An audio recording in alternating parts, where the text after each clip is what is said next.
Hello मेरे प्यारे दोस्तों, आप सभी को मेरे YouTube चैनल में हार्दिक अभिनंदन एवं स्वागत है। मैं उम्मीद करता हूं कि आप सभी स्वस्थ और मस्त होंगे। आज मैं क्लास 10th का फर्स्ट चैप्टर्स का पहले उसका इंट्रोडक्शन लेते हैं, उसका परिचय जानते हैं। आज मैं सबसे पहले जानूंगा वास्तविक संख्या के बारे में। हम सभी जानेंगे, आप सभी भी वास्तविक संख्या के बारे में जान चुके होंगे और आप सभी इस पॉइंट्स पे सभी लोग जानते हैं, जो प्राकृत संख्या, पूर्ण संख्या, सम संख्या, विषम संख्या, पूर्णांक संख्या, भाज्य संख्या, अभाज्य संख्या, सहअभाज्य संख्या, परिमेय संख्या, अपरिमेय संख्या और वास्तविक संख्या लास्ट में लिखा गया है।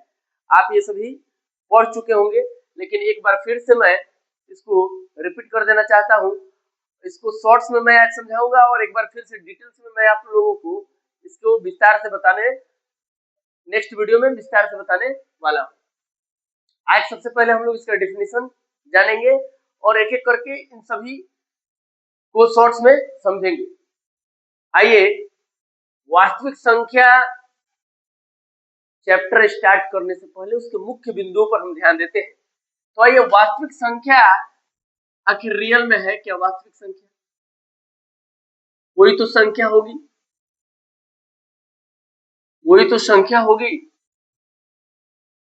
वही तो संख्या होगी वास्तविक संख्या। अर्थात ब्रह्मांड में ऐसी कोई संख्या तो बनी होगी। तो वास्तव में जिसका इस दुनिया में कोई अस्तित्व है वही वास्तविक संख्या है। और इस वास्तविक संख्या के अंतर्गत हम लोगों को पढ़ना है प्राकृत संख्या।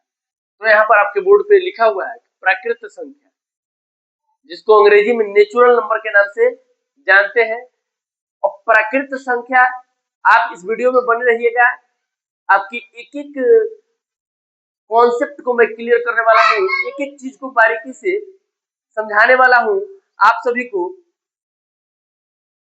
एक एक चीज को मैं बारीकी से समझाने वाला हूँ कि प्राकृत संख्या क्या है, पूर्ण संख्या क्या है, सम संख्या क्या है, विषम संख्या क्या है। तो आइए सबसे पहले हम लोग प्राकृत संख्या के बारे में जानते हैं। प्राकृत संख्या आप पहले भी पढ़ चुके हैं, एक बार फिर से आप सभी पेन कॉपी लेकर के बैठ जाएंगे और इस डिफिनेशन को वीडियो के साथ साथ आप इस डिफिनेशन को नोट भी करते जाएंगे। ऐसी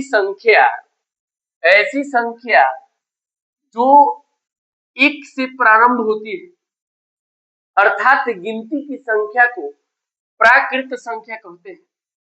अब प्राकृत संख्या एक से शुरू होती है और अनंत तक जाती है।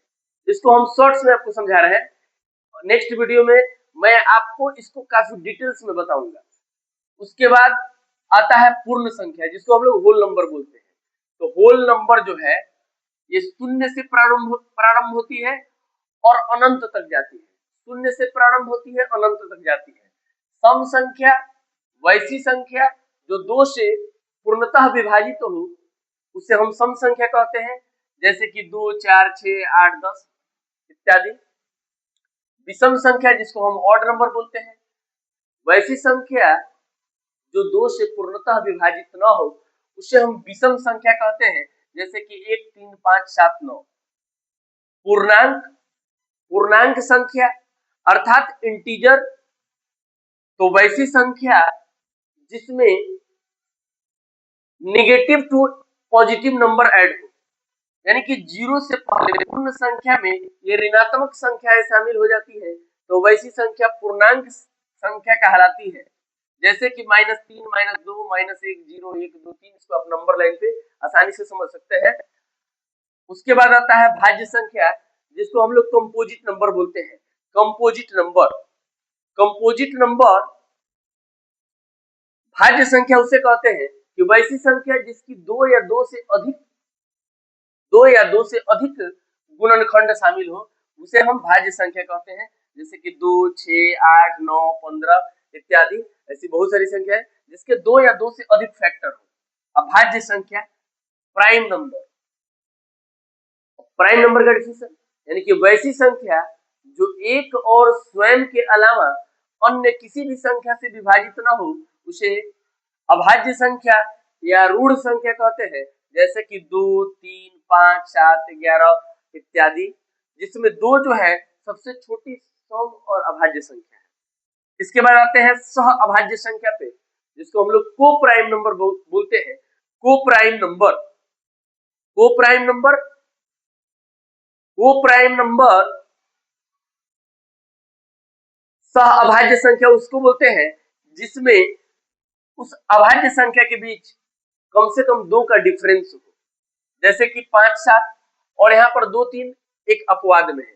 परिमेय संख्या, आपने परिमेय संख्या के बारे में भी पढ़ा होगा।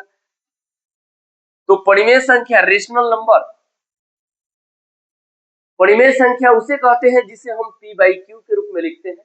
p का वैल्यू कुछ भी लिखा जा सकता है, 0 से लेकर कुछ भी, लेकिन q का वैल्यू 0 नहीं होता है, जैसे कि √4, 7/5 ऐसे आप लिख सकते हैं।